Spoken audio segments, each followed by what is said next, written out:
पूजा में बनाए गए इस चिन्ह को स्वस्तिक या सतिया कहते हैं। बहुत से लोग स्वस्तिक को गलत तरीके से बनाते हैं और इसको गलत तरीके से उच्चारण भी करते हैं। स्वस्तिक किसी भी शुभ कार्य को आरंभ करने से पहले बनाया जाता है। राधे कृष्णा आप सभी को। हम सभी स्वस्तिक की हर लाइन और हर बिंदु का क्या मतलब है और शुभ कार्य से पहले हम स्वस्तिक क्यों बनाते हैं तथा हमें किस जगह और हमें कब स्वस्तिक बनाएं, यही छोटी छोटी बातें आज मैं आपके साथ शेयर कर रही हूँ। और जो हम गलत तरीके से सतिया बनाते हैं हम उससे भी बच सकते हैं। ज़्यादातर लोग जो सतिया बनाते हैं वो मैं आपको बनाकर दिखा रही हूँ कि वो लोग किस तरीके से सतिये को बनाते हैं। तो यहाँ पे इस तरीके से सबसे पहले वो लोग क्या करते हैं, एक ऊपर से लाइन खींची, एक नीचे लाइन खींची और इस तरीके से वो स्वस्तिक का या सतिये का निर्माण करते हैं। ये जो तरीका है स्वस्तिक बनाने का ये बिल्कुल गलत तरीका है, क्योंकि इसमें जो स्वस्तिक की लाइन है वो एक दूसरे को काट रही हैं और स्वस्तिक की लाइन एक दूसरे को कभी नहीं काटनी चाहिए। इस तरीके से बनाया गया पूजा में स्वस्तिक बिल्कुल गलत होता है और इसी तरीके से हमारी जो पूजा का फल है वो भी हमें नहीं मिलता है पूरा।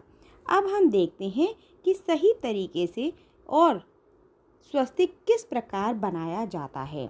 तो जब भी आप स्वस्तिक बनाएं पहले उसमें गंगा जल डाल के उस जगह को साफ कर लें, या किसी किताब पर या थाली पर पूजा के लिए बना रहे हैं तो उसको पहले थोड़ा सा गंगा जल के छींटे मार लें। इस प्रकार मैंने आपको रोली से स्वस्तिक बना कर दिखा रही हूँ। और जब भी आप स्वस्तिक को बनाएं हमेशा रिंग फिंगर का यानी कि अपनी अनामिका उंगली का ही उपयोग करें। तो इस तरीके से सबसे पहले आप बीच में एक बिंदी लगा लीजिए बड़ी सी।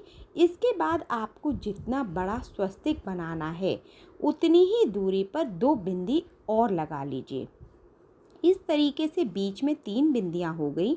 और अब इसके ऊपर इस तरीके से जैसे मैं आपको दिखा रही हूँ वीडियो में, इस तरीके से 3 बिंदियां और ऊपर लगा लीजिए और 3 बिंदियां और इसके नीचे लगा लीजिए।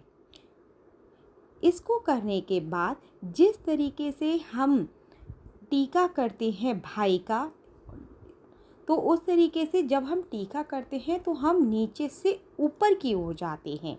तो इस तरीके से आप देखिए कि आपको अपनी फिंगर नहीं उठानी है और आपको नीचे से ऊपर की ओर जाना है। आप इस चीज़ को दोबारा देखिए कि आप बिना फिंगर उठाए इस तरीके से अपनी फिंगर को नीचे से ऊपर की ओर ले जाइए, जैसा कि हम भाई को तिलक करते हैं और चाहे वो तिलक हम भगवान को करते हैं। इस तरीके से आप जो नीचे की अब 2 बिंदियां बची, आप इस तरीके से उनको इस तरीके से घुमाइए जिससे कि अब हमारा जो स्वस्तिक है बिना लाइन को काटे इस तरीके से पूरा हो जाता है। स्वस्तिक बनाने के बाद अब जो इसकी बची हुई 4 दिशाएं होती हैं वो 4 दिशाएं भी बनाएंगे। और ये जो मैंने 4 बिंदियां बनाई हैं ये हमारी धर्म, अर्थ, काम और मोक्ष की बिंदियां होती हैं और बीच में जो होती है वो ब्रह्म की बिंदी होती है। तो इस तरीके से अब मैंने इसकी चारों भुजाएं बना ली हैं। और जब ये स्वस्तिक इस तरीके से हो गया पूरा, लेकिन अब हमें इसके दोनों तरफ भी लाइन बनानी है और वो लाइन भी हमें किस तरीके से बनानी है और इन लाइनों को बनाने का क्या अर्थ है वो भी मैं आपको बता रही हूँ। तो स्वस्तिक के दूसरी तरफ भी 2 बिंदियाँ लगा लीजिए, एक तरीके से 4 बिंदियाँ कह लीजिए। और जब ये स्वस्तिक से बड़ी होनी चाहिए, तो इस तरीके से जब भी आप लाइनों को भी बनाएं ना तो वो भी नीचे से ऊपर की ओर ही जाएंगी। तो इस तरीके से जब ये दोनों लाइनें बन जाएं तो जो पहली लाइन होती है वो बड़ी होगी, फिर दूसरी लाइन उससे भी बड़ी होगी।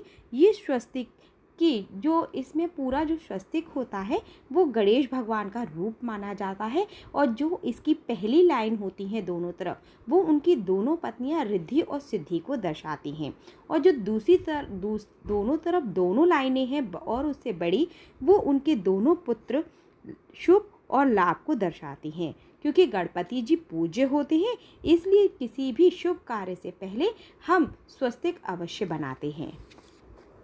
तो इस तरीके से जब भी हम स्वस्तिक का निर्माण करेंगे वो बिल्कुल सही तरीके से होगा, और कोशिश हमें यही करनी चाहिए कि जब भी हम किसी शुभ कार्य को कर रहे हैं या स्वस्तिक का निर्माण कर रहे हैं तो वो इसी तरीके से हो, और दोनों लाइनें आपस में नहीं काटनी चाहिए।